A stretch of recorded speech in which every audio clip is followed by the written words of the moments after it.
So subject property is now brought in. I verified everything is still the same. I'm happy with the picture. I'm good to go. I'm now going to move on to my next step in my CMA. And here's where you've just saved yourself a whole bunch of time. Notice that when I get to step 3, which is my comparable step, all of the comparables that I originally searched for are now here and waiting for me to use. So again, if you were to find and stumble on the new CMA option from here, that's fine. You'll still get the wizard, except when you get to this step, there'll be nothing here, and you'll have to go out and you'll have to do a search for your comps at this point in time. Get the hard stuff done first, and then when you get here, all you're doing is building around your comps. So that seems to work best for most people. Now, one thing that people ask is that, well, I'm here now, I got my comps, you know, maybe I want to make sure that I've got all the comps that I really need. Maybe I missed something in that search. Well, here's another benefit of this, is if you go down to the bottom of the screen and say add comps using the MLS search, when you click there, the system is going to remember the search that you used for the CMA. And all of the same criteria is here for you. So if I were to click search again, I'm still going to get the same 14 properties, and then maybe there's one that I forgot to bring in here. Maybe I need to add one in here. So if there happens to be one in here that I forgot, all I have to do is simply select it and say add that to my records, and that will add that particular property to your already set up list of your comparable properties. So you can always go back and make sure you got everything. Some people also occasionally want to bring in some of the public records data in here. Maybe it's a FSBO that you want to add to your CMA. You can do that by going to reallist.com, searching for the property again by county, by house number, by owner name, or by parcel number, and you can incorporate a property that was never in the MLS into your CMA program if you want to. Again, keep in mind, you're not going to get all of the information that is in the MLS. You're just going to get a couple of different fields from the tax records, but it's better than nothing, and you can kind of, again, wrap the information around that. So you can incorporate MLS and public records data into your CMA. You can also use the time-consuming way is if you can't find it in the tax data, it's not in the MLS, you can do a manual entry, and you can manually enter a property into your CMA program if needed. Now, at this point, another option that a lot of people come across at this point is there's a statistics button down over here. If you click on statistics from here, you will get that real simple statistical window, if you will, that'll show you, hey, these are the active listings, these are the sold listings, these are the total listings, and there's my search criteria.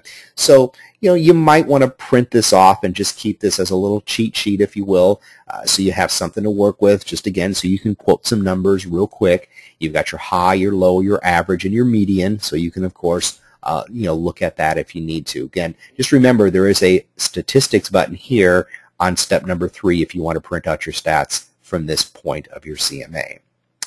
The next step in the process is one that is very hard to teach simply because there is no easy way to teach it, and this is the adjustments page. Now, this is where you can, if you need to, make any adjustments to the comparable property that you are putting up against your subject property. And if you look on the left-hand side, these are all the different fields, and these are the values that apply. So bedrooms total 4 for this one, 4 for this one. That's equal. Probably don't need to make any adjustments. But if you're talking about things like, garages or garage spaces or maybe square footage or acreage, there is a time that you may have to make an adjustment, and the fields that are allowed to be adjusted are the ones that are open over here on the right-hand side of the screen. Notice there's a box that you can type in. If you need to make an adjustment, you can do it in a positive or negative number. If you're decreasing the value of the comparable property, you would put in a negative sign and then you would type in the number, and that would decrease the value of the comparable property. If you wanted to increase the value of the comp for whatever reason, you could put in a positive number and that would increase the value of the comparable property. I do not have a magic book. I do not have a magic website that tells you how to do this, why to do this, and what number should be there. So If you have any questions about making adjustments, please consult with your broker, maybe a seasoned agent in your office that can guide you, or maybe an appraiser if you need to go to that route. Again, this is a page where you can make adjustments if you need to, based on whatever fields are open to adjust. Now, there is a little bit of latitude down here on the bottom of the screen, and on the bottom of the screen you will see that there are some what we call free form fields here where you can type in something if you want to. So let's say, you know, it has a pool. Yes, maybe for this one, and maybe the comp doesn't have a pool. If you feel that a pool, you know, is going to add value to your subject property and decrease the value of your comp, you can, of course, make some kind of adjustment there. Again, that is up to you on whether you need to do that. There are, again, a handful of open fields down here, kind of like you know, your ability to type in what you want and then make any adjustments as necessary. You can also add any comments below here to justify why you may be making that particular adjustment. If you don't need to make any adjustments on the first one, just go to the second one and you'll see the second property. Again, if you need to make some there, go ahead and make your adjustments there. If you don't need to make them, just transition over to the next property, and basically you wash, rinse, and repeat for each individual property that you may or may not need to make any adjustments to. So you look at your subject, look at your comp, apples to apples, make any adjustments as needed. After your adjustment page, the next step in the CMA deals with pricing.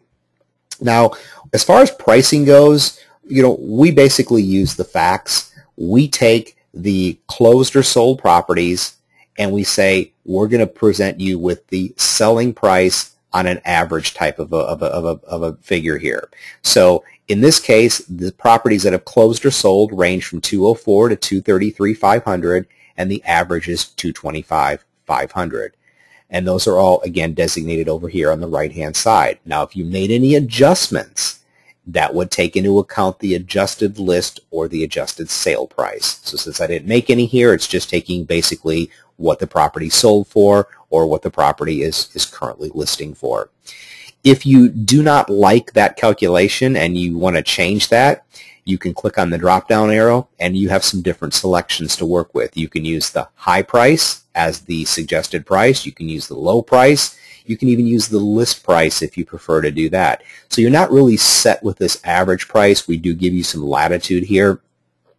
And if you really want a lot of latitude and you don't like any of the numbers we provide, simply click on the manually entered price. And when you click on the manual entered price, it will allow you to put in a range and a price of your own choosing if you prefer.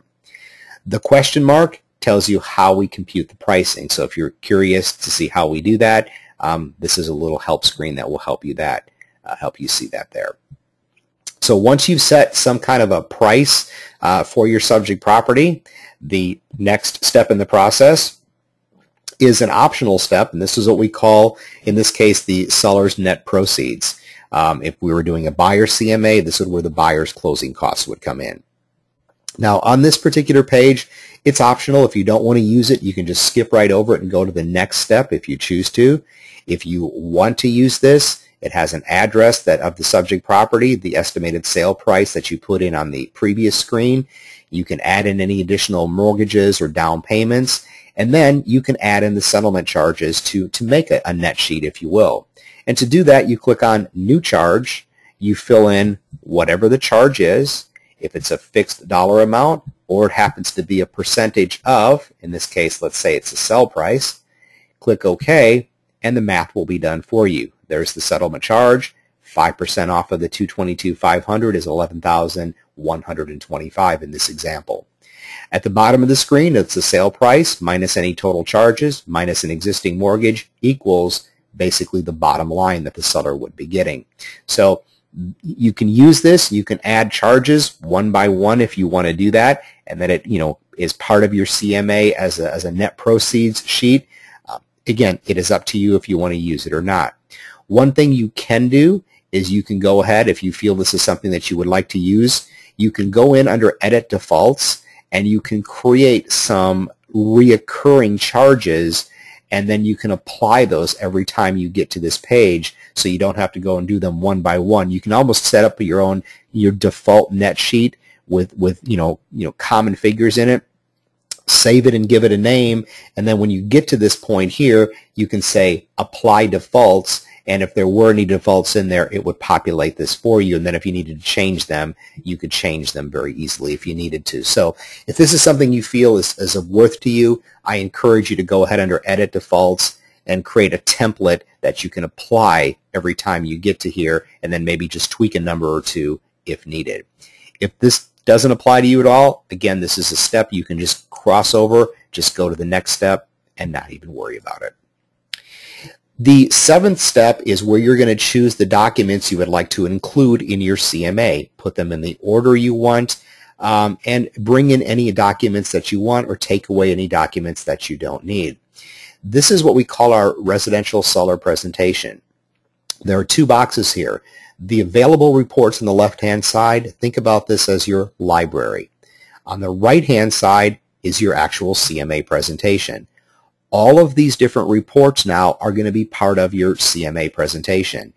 All of these reports contain information based on the information you provided for us in the first 6 steps of the CMA. So these are all filled in and ready to go now. You just have to decide which ones you want to use and what order you want to put them in. It's kind of like a 3-ring binder. All the papers are in there. You open it up. If you want one, put it in there. If you don't want one, take it out. Now, we give you probably more than what you need for a traditional CMA. There's a lot of pages here, and some of these pages, you may think are just fluff and you may not want to use.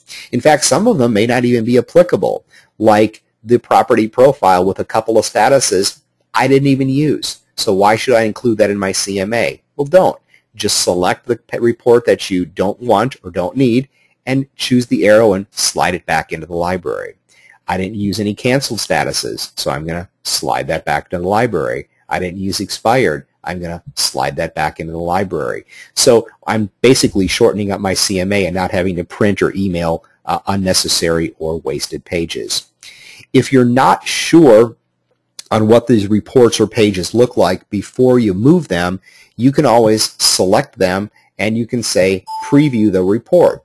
So you select the one and you say preview, and it will show you what that's going to look like. And this happens to be the first page, which is the title page in my CMA, and it defines it. It tells me who it was prepared for, the subject property, a picture of the subject property, and then below it imports your picture and your company logo from the My Tools Preferences area of Tempo 5.